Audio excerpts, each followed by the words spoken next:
Business loan eligibility criteria. Are you eligible for a business loan? अगर आप एक business owner हैं या बिजनेस स्टार्ट करना चाहते हैं तो ये वीडियो आपके लिए बहुत इंपॉर्टेंट है।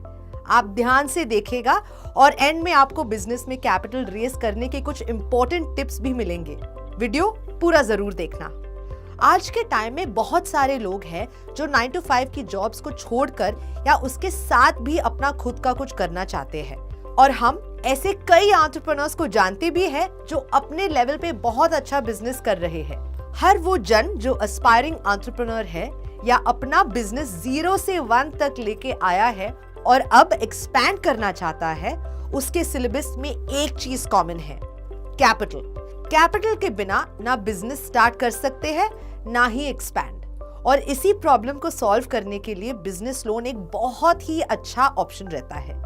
इस वीडियो में हम बिजनेस लोन के एलिजिबिलिटी क्राइटेरिया के बातें करेंगे, बिकॉज बिजनेस लोन सबको नहीं मिलता है बॉस। लेकिन इससे पहले आप एक बार फॉलो बटन जरूर दबाइए। लेकिन बिजनेस लोन अवेल करने के लिए पहली बात है लोन के लिए एलिजिबल होना, और लोन एलिजिबिलिटी में बहुत सारे फैक्टर्स मैटर करते हैं। जैसे सबसे इंपॉर्टेंट है एप्लीकेंट यानी लोन लेने वाले की नेशनैलिटी इंडियन होनी चाहिए, उनकी मिनिमम एज 23 इयर्स होनी चाहिए, क्रेडिट स्कोर यानी वो 3 डिजिट नंबर जो आपकी पूरी क्रेडिट हिस्ट्री डिटरमिन करती है वो 650 प्लस होनी चाहिए, और नेचर ऑफ बिजनेस सही और स्पष्ट होना चाहिए जो किसी भी तरह से इलीगल नहीं हो। बिजनेस लोन लेने के लिए कंपनी का रजिस्टर होना बहुत जरूरी है। इसका मतलब है कि वो या तो प्राइवेट लिमिटेड कंपनी की तरह रजिस्टर्ड हो या LLP जिसे लिमिटेड लायबिलिटी पार्टनरशिप कहते हैं वो हो, या अगर कोई इंडिविजुअल बिजनेस है जिसमें एक ही ओनर है कि वो एज अ सोल प्रोप्राइटरशिप की तरह रजिस्टर्ड होती है। और अगर एक ज्यादा पार्टनर्स के बीच में अग्रीमेंट हुआ है तो वो एक पार्टनरशिप फर्म कहा जा सकता है। बिजनेस लोन लेने के लिए ये रजिस्ट्रेशन होना जरूरी है।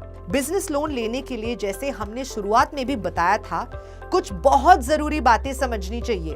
अपने बिजनेस के अकाउंट्स जैसे profit and loss statement, balance sheet, company के लेजर्स हमेशा अप टू डेट रखें। इसके अलावा कंपनी का पैन कार्ड होना जरूरी है। और हाँ, कई बार लोग बिजनेस लोन और इक्विटी इन्वेस्टमेंट में कंफ्यूज हो जाते हैं।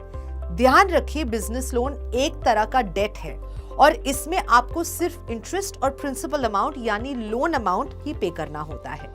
इससे आपकी बिजनेस का इक्विटी पर कोई फर्क नहीं पड़ता, जबकि अगर आप इक्विटी देकर पैसा रेज करते हैं तो उसमें आपके बिजनेस में शेयर होल्डर्स बढ़ जाते हैं और उनको आपका प्रॉफिट शेयर भी देना होता है। तो समझ गए बिजनेस लोन की एलिजिबिलिटी क्राइटेरिया? अब जाने से पहले सब्सक्राइब जरूर करना है और कमेंट में हमें भी बताइए कि आप किस तरह के बिजनेस करते हैं या करने का प्लान कर रहे हैं।